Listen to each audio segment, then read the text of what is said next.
Hey everyone, I'm Will and welcome to another video.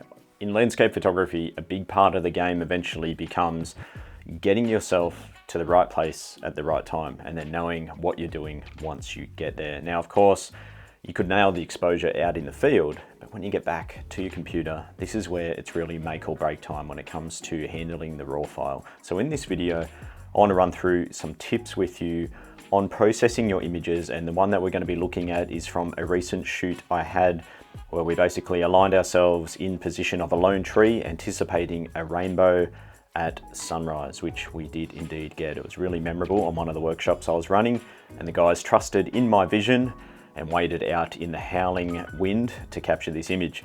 Now, the colors here are very muted when we look at the raw file, and the rainbow is quite dull. I want to show you guys how to bring out these details, but what to avoid when you're processing, because it's very easy to make or break an image at this point. So let's take a look now. So here's the raw file. You can see how flat it is. Now, when it comes to the settings, I've shot this at a faster shutter speed in order to freeze the grasses which were blowing around out there, knowing that yes, it's slightly underexposed, but the dynamic range in my camera will allow me to reveal those details, no problem at all. So when I want to process a scene, I typically make a game plan. This one, obviously, we just brighten it up to start off with, but the main game plan is, hey, let's really reveal the rainbow, which we have perfectly arching over the tree, and let's get some color going. It was pretty close to sunrise here. There was a lot of color.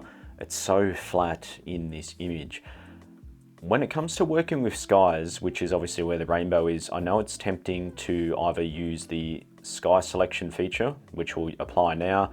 You can see here that one of the downsides is it is somewhat hitting areas of the tree, the mountains, and the way nature works, the horizon area, the sky will be lighter than the top part. That's how we perceive depth. Anything that's far away will be lighter. And the problem with the sky selection is it's hitting all of that area in one go and affecting it all together, which we don't really want. We want that horizon to be worked on separately. Now, yes, you can apply that and then mask it out on that horizon area. To me, that's kind of a lot of work applying something just to have to erase it. If you've seen my videos, you know that I like to use the brush, which we'll use in a moment.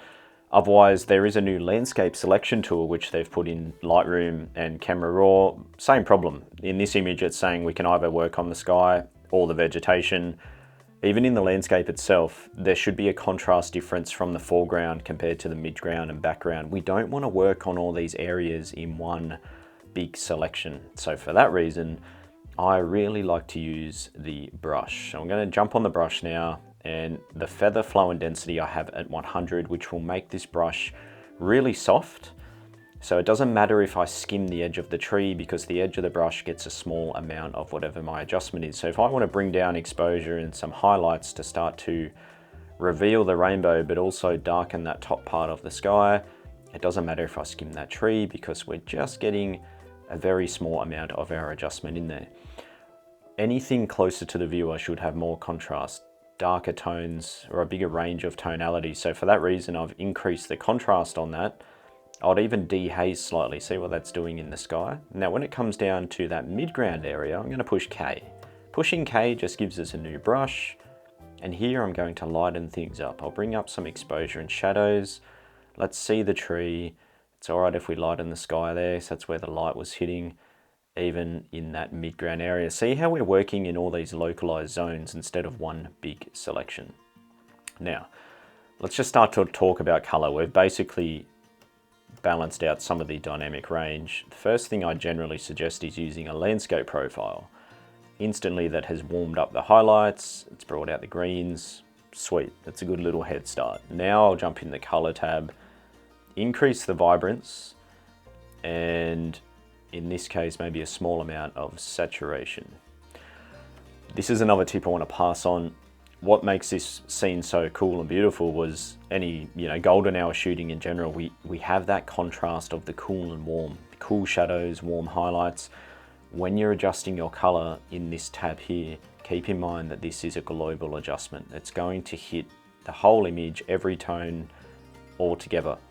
Just like I mentioned with the light and the tones, we generally want to work in areas selectively. So it would be nice to keep our shadows and midtones cool, but get those highlights warmed up. So my main tip is to do that, the color grading tab. And this is where we can now, let's say we want to warm up these clouds. Those are the highlights, especially over this side. If we want to make those maybe slightly more magenta, I just move this outside circle on the highlight tab to a more of a magenta-y red orange, a warm hue. Now I hold shift, so I'm locked in on that color, and I just simply click and drag that inside circle to apply the saturation. That the highlights now will be saturated with that hue. Then we can go, if we want to, do the opposite on the shadows. We could cool those down. And same as the midtones. Potentially we want to cool them. This is just really enhancing that natural color contrast that we get during the golden hour. So if I turn the grading on and off with this icon, before, after, it's really subtle. That's how your processing should be. Keep it subtle. Don't go overboard with big, massive adjustments. Let's keep working on our light. I'm going to open up that tab, bring up the overall exposure, bring down the highlights partially, and I might just lift the shadows a touch too. Now keep in mind here, the sun is behind me at this point. That's why we're looking at the rainbow. The sun's on my back. We shouldn't have extreme highlights in this type of frame. It is more of a mid-tone because of that lighting. We're not looking at the sun or the sunrise. So I want to keep it a little more like a pastel muted look in the cloud and the sky, which is what we've got here. The other thing though, to perceive the depth, we could, with a brush, push K, just apply some more contrast to that foreground area. I'm just going to run this along the foreground like so, and let's just really hit that contrast quite high. And now I'm going to push K for one more brush.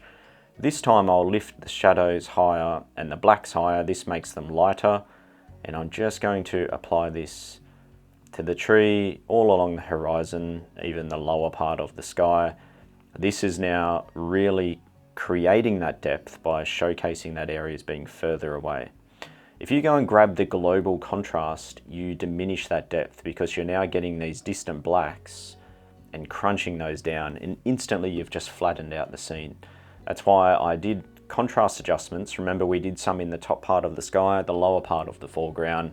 That creates the depth. Now anything in that midground area, because it's a wide angle lens, the whole midground area is everything further away. So let's do a before and after. You can see where we're headed. If we want to bring out more of the cloud and the rainbow, we could simply use another brush. We could dehaze further, which is basically mid-tone contrast. We could drop the blacks lower, and let's just run this along the top area like so. Like I said, doesn't matter if we skim the tree. Remember, it's getting the base of the brush. It's just negligible. You're barely going to notice that. So that's the direction you could take it there.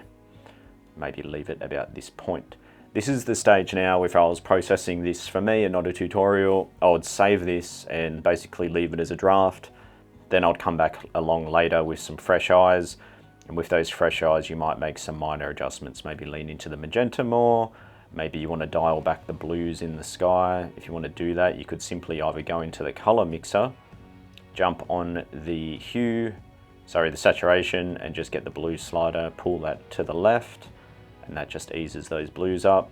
Alternatively, we could just go back into our masking, the brush for the sky, reactivate it, go down, and it's the dehazing which often applies a lot of that blue. So we could just back that off, and instead of dehazing up there, we could just simply drop that darker tone like this.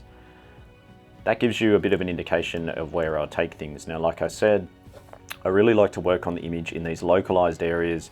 They're trying to incorporate that with these new masking features, but I just think for landscape photography and the perception of depth, there's just way too many variables. We just generally don't want to work in these big areas at once. Now, don't get me wrong, it doesn't matter if you want to do a sky selection or whatever selections you want with the masking tools. The principle remains the same about how do we showcase depth.